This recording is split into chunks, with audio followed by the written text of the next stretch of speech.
आम आदमी पार्टी की सरकार बनना अगर तय है तो आज हम आम आदमी पार्टी का सीएम कैंडिडेट अनाउंस नहीं कर रहे, आज हम गुजरात के अगले सीएम का नाम अनाउंस करने जा रहे हैं। हम लोगों ने जनता से पूछा, गुजरात के लोगों से पूछा, अभी शायद 5-7 दिन पहले हम लोगों ने नंबर का ऐलान किया, एक फ़ोन नंबर दिया और एक ईमेल आईडी दिया। हमने कहा आप हमें एसएमएस कर सकते हैं, आप हमें वॉइस मैसेज छोड़ सकते हैं, आप हमें व्हाट्सएप मैसेज कर सकते हैं या आप हमें ईमेल कर सकते हैं। 4 तरीके से आप हमें मैसेज दे सकते हैं। और जनता ने खूब जम के वोटिंग की है।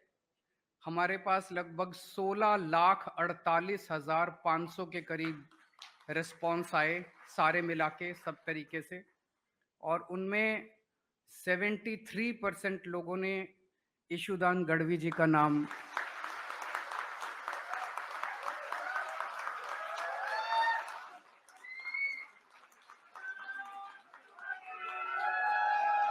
मैं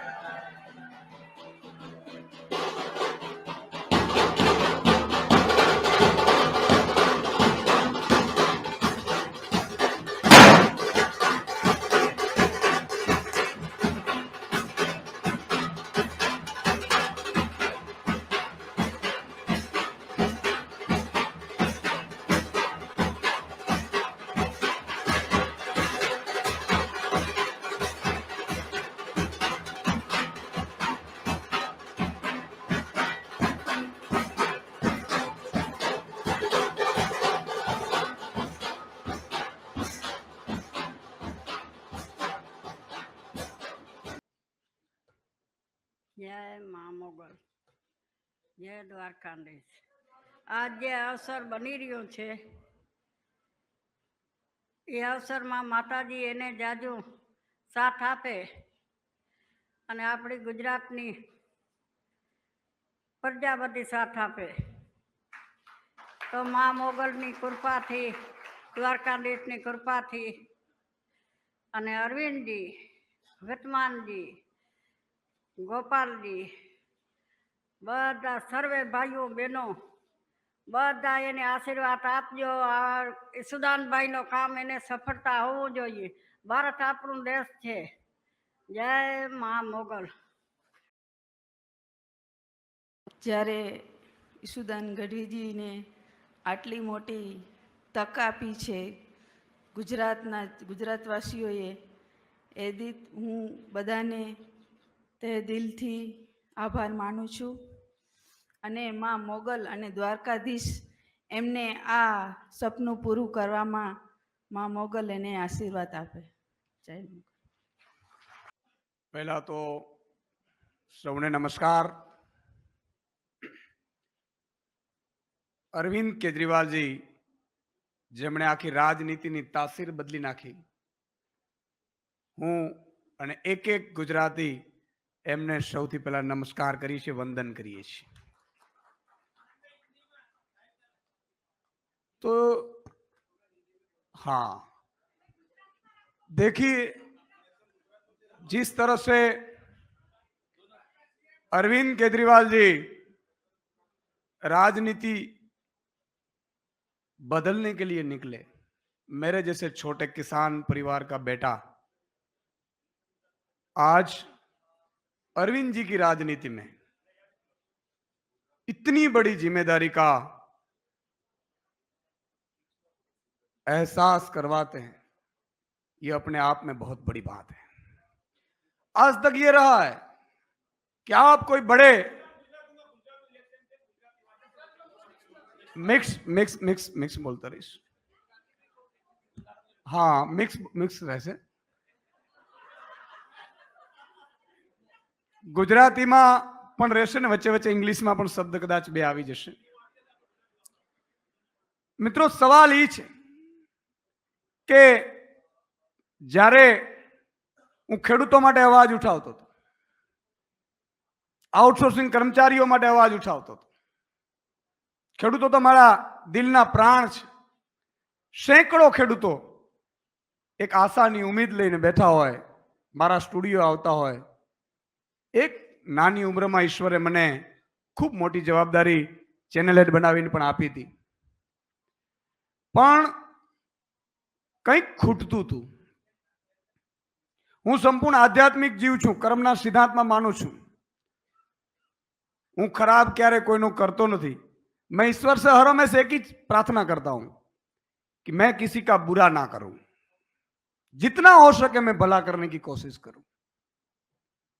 मुझे जिंदगी में मेरे लिए कुछ नहीं चाहिए, ईश्वर ने सब कुछ दे दिया. बस अब मेरे गुजरातियों के लिए मुझे ईश्वर से प्रार्थना है कि उनकी पीड़ा मैं थोड़ी भी कम कर सकूं, उतना मुझे आशीर्वाद दे. જ્યારે જ્યારે કોરોના આવ્યું, ખેડૂતોની વાત હતી, બેરોજગાર યુવાનો માટે પેપર લીક થતા હતા, વારે વારે આ પરિસ્થિતિ રહેતી હતી. અને એક દિવસ મને એવું લાગ્યું કે ઈશ્વરે મને કંઈક વધારે કહેવાનું, કારણ કે હું સેફ નોકરી હતી, સ્ટુડિયોમાં નોકરી હતી. સ્વાભાવિક તौर પર તમે શો પૂરો કરીને જવાબદારીમાંથી છટકી જાઓ. જ્યારે आउटडोर शो કર્યું ત્યારે પણ हजारों की भीड़ अपने आप आने लगी, और सिर्फ यही कि हमेरा कुछ भला करिए. ત્યારે મેં વિચાર કર્યું કે ટોચ ઉપર હતો. મને ઘણા બધા એવું કહેતા હતા કે તમે મૂર્ખ છો, ટોચ ઉપર છો, પણ જે દિવસે મેં નક્કી કર્યું કે મારે સેફ નોકરી છોડી દેવી છે અને એકવાર મારે જોવું છે કે ખરેખર ગુજરાતની જનતા માટે આપણે શું કરી શકીએ. મેં જ્યારે રાજીનામું આપ્યું, ભાઈ શ્રી ગોપાલભાઈ અને ગુલાબસિંહજી બંને મારી પાસે આવ્યા. अरविंद जी नो फोन આવ્યો कि सुदान आपको राजनीति में आना चाहिए.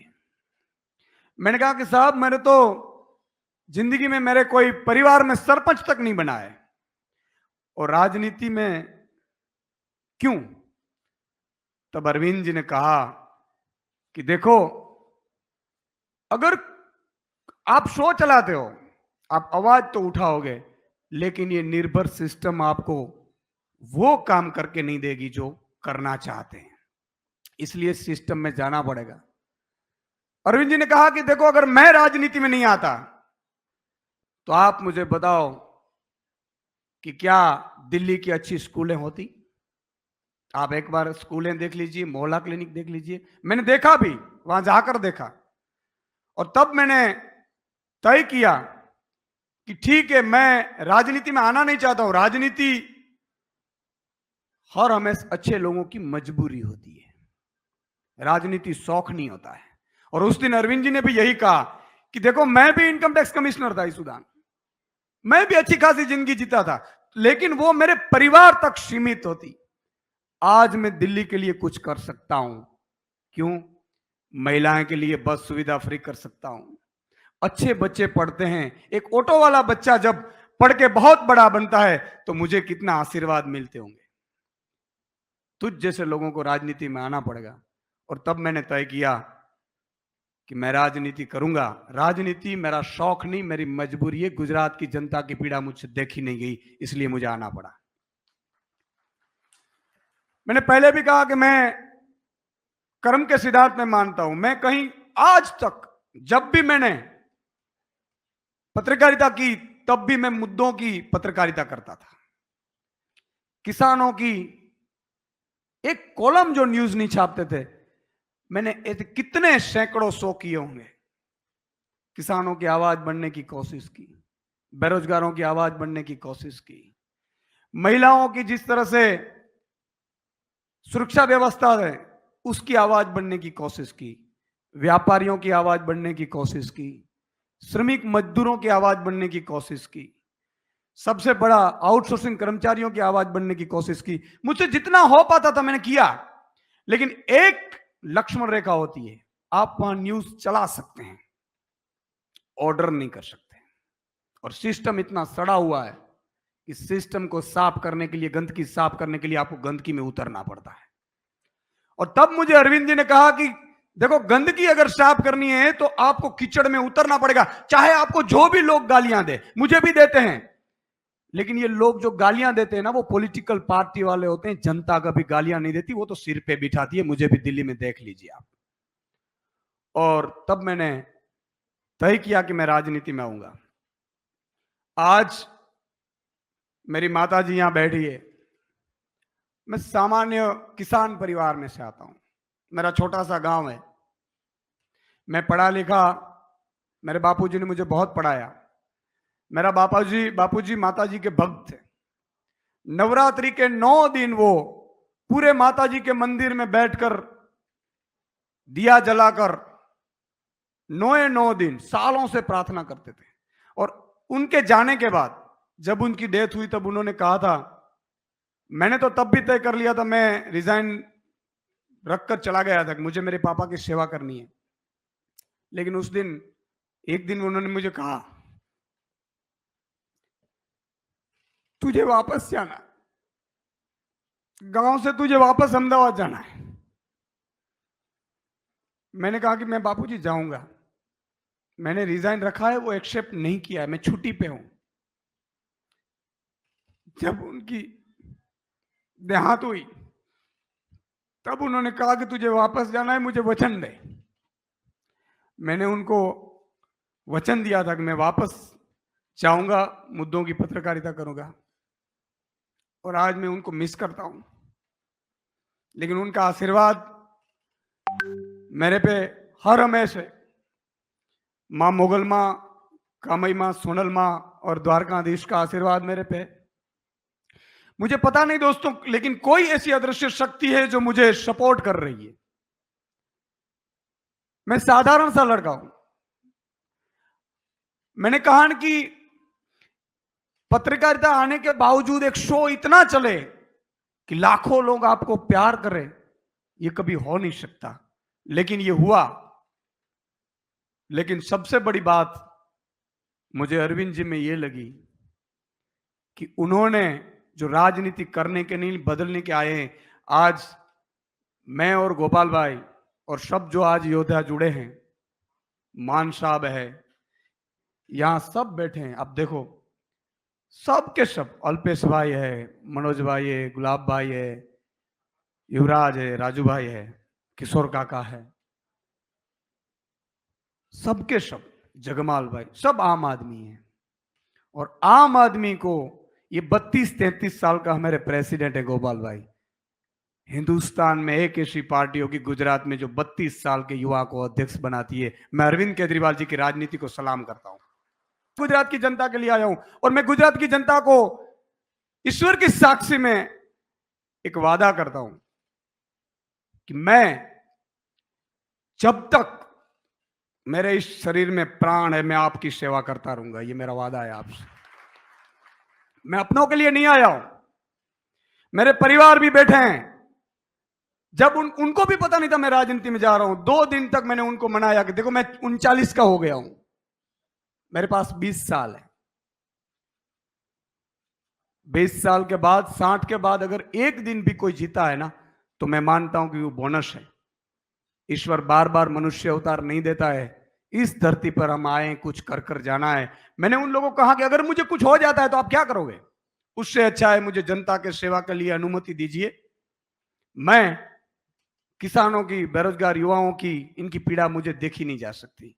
मैं रात में दोस्तों, किसान जब आते थे मेरे स्टूडियो पे, 50-50, 100-100 लोग डेली आते थे, छोटी छोटी समस्याएं लेकर। सब तो मैं करवा नहीं सकता था, सरकार थी दूसरी, लेकिन रात को कभी मैं रो पड़ता था। मैंने रात को, मेरे पेन और बुक मेरे पास रहती थी। रात को 3-4 बजे जब मैं उठ जाता था तो मैं लिख लेता था, एक पॉलिसियां लिखता था। Health policy, education policy, anti corruption policy, agriculture policy, किसानों के लिए क्या कर सकते हैं, ये मैं लिखता था। और मैंने पॉलिटिकल पार्टियों को भी बोला कि ये आप लागू करिए। कोई ने नहीं माना। तब मुझे लगा कि जब अरविंद जी का फोन आया कि सुदान, तेरी गुजरात के वासियों इंतजार कर रहे हैं आप जैसे लोगों की, और हम अगर अच्छे लोग राजनीति में नहीं गए ना, तो ये लोग लूट लेंगे। मैं किसानों को वादा करता हूं कि आपका भाई आपके लिए अब तक टीवी में आवाज उठाता था।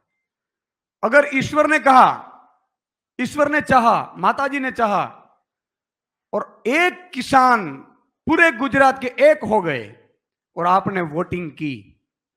व्यापारियों, आपको भी मैं कहता हूं, आपने व्यापारी बनकर वोटिंग की। बेरोजगार युवाओं, अगर बेरोजगार युवा बनकर वोटिंग की। महिलाएं, माता बहन, बेटियां, अगर माता बहन बेटियां बनकर दोनों पक्ष को भूलकर आम आदमी के लिए वोटिंग की। मैं आपको आश्वासन देता हूं कि 75 साल में अगर गुजरात में कुछ नहीं हुआ है, अगर ये 5 साल में अरविंद जी की अगुवाई में जो कर ना दिखाऊं तो मैं राजनीति छोड़ दूंगा। आपको मैं ये गारंटी देता हूं। मेरे लिए कभी कुछ अब मेरे लिए नहीं रहा है, ईश्वर ने सब कुछ दे दिया है। मैं राजनीति में आया, जिस तरह से मेरे पे हमले हुए, आरोप पे लगे, मेरा फैमिली भी एक टाइम पे डर गया था कि क्या यार कीचड़ में पड़ गए। मैंने कहा कि ये तो होगा, ये तो होगा। अगर भगत सिंह, राजगुरु, सुखदेव ये बोलते कि नहीं नहीं ये तो चलेगा, तो आज देश के लिए जो आग लगनी चाहिए वो आग नहीं लगी हुई।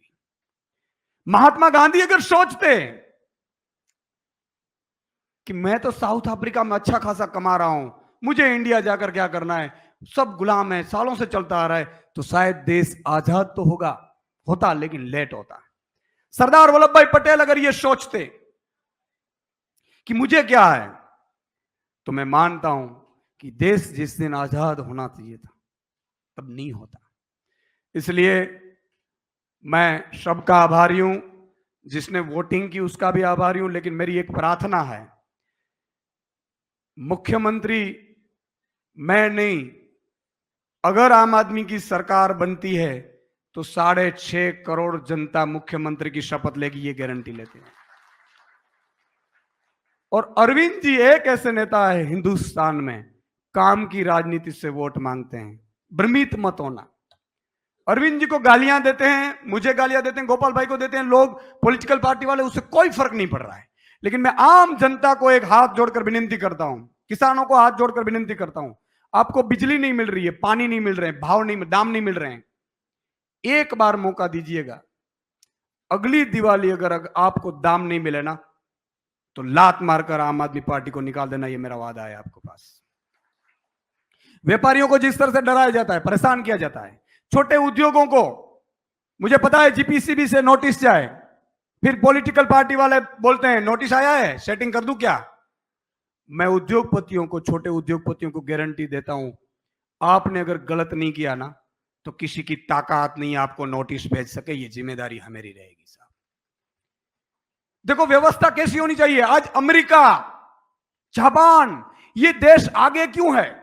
हम 75 साल से हम ये भुगत रहे हैं, गरीब है, 80 करोड़ जनता गरीब है देश की। क्यों दोस्तों? इसलिए है कि अगर मैं पॉलिटिकल सत्ताधीश पार्टी में हूं, उसको सपोर्ट करता हूं, तो चाहे मैं जितना भी चाहे गलत काम कर लूं, करप्शन कर लूं, मुझे कोई ईडी इनकम टैक्स नहीं आता है। अगर मैं विपक्ष में हूं, कुछ भी ना करूं, तो भी ईडी इनकम टैक्स उठाकर ले जाते हैं। सिस्टम ऐसी नहीं होनी चाहिए। अरविंद जी और हम वादा करते हैं आपको, गुजरात की जनता को, कि अगर आप सच्चे होंगे तो आप हमारे खिलाफ भी होंगे ना, तो भी कोई ऑफिसर औकात नहीं है आपको डराने के लिए आपके घर पे आए, दुकान पे आए। और आप अगर गलत होंगे तो मेरा भाई भी होगा ना, या आम आदमी पार्टी का कोई मंत्री भी होगा ना, वो भी जेल में होगा। ऐसी कानून व्यवस्था लाएंगे। लेकिन एक बार भ्रमित होने से पहले एक बार ये सोच लीजिएगा, दूसरी पार्टियां ने क्या किया है आपने देख लिया है। आज मैं आह्वान करता हूं पूरे गुजरात को, भाजपा के पन्ने प्रमुख को आह्वान करता हूं, कांग्रेस के कार्यकर्ताओं का आह्वान करता हूं कि एक बार हिंदुस्तान में गुजरात से बहुत बड़ा बदलाव होने जा रहा है। आप इसका सहभागी बनिए। अभी देखो मोरबी में जो दुर्घटनाएं हुई, मैं ये मान रहा हूं कि दुर्घटना हुई, उसके बाद कार्यवाही क्या हुई। सूरत में तक्षशिला कांड हुआ, 22 बच्चे जिंदा जल गए, कार्यवाही क्या हुई। मैं ये मान रहा हूं कि अगर भाजपा को वोट देंगे तो आप मानकर चलना कि आप भी उस पाप के भागीदार है जो इन्होंने कांड किए हैं। इसलिए मैं सबको आह्वान करता हूं, आज इस बार पार्टी भूल जाइए, आपके बच्चों के लिए वोट करना, आपके भविष्य के लेके वोट करना, और एक मौका ही मांग रहे हैं 5 साल में। और क्या है, 75 साल तो दे दिए, 5 साल और उनको दे देंगे तो कोई फर्क नहीं पड़ेगा उनको। लेकिन अरविंद जी हिंदुस्तान में एक ऐसे नेता है, मैं आपको बताना चाहता हूं, आज मैं उनका कायर क्यों हूं। वो मेरे सिर्फ ना ही गुरु हैं, पॉलिटिकल गुरु सिर्फ नहीं है, मेरे बड़े भाई है, मेरे परिवार जैसे। उन्होंने 2015 में कहा था दिल्ली वासियों को, मुझे एक मौका दीजिए, अगर अच्छा काम ना करूं तो मुझे निकाल दीजिएगा। 2022 में हिंदुस्तान में एक ऐसा नेता था, उन्होंने कहा कि मैंने आपके बच्चों के लिए, आपके लिए अच्छा काम किया हो तो मुझे वोट देना, बाकी दूसरी पार्टियों को दे देना। कौन कहता है साहब? और अगर हमने काम की राजनीति को वोट नहीं दिया ना, तो अरविंद जी से दोबारा कोई नेता काम की राजनीति को लेकर वोट मांगने नहीं आएंगे, अपने को झगड़ा कर वोट ले लेंगे। तो मेरी आपसे विनती है पूरे गुजरात वासियों से कि काम की राजनीति के नाम पर पहली बार ये नई राजनीति होने जा रही है। आपके अच्छे बच्चों को लेकर स्कूल बनाना, अस्पताल बनाना, ये सब काम 5 साल में इतना करेंगे।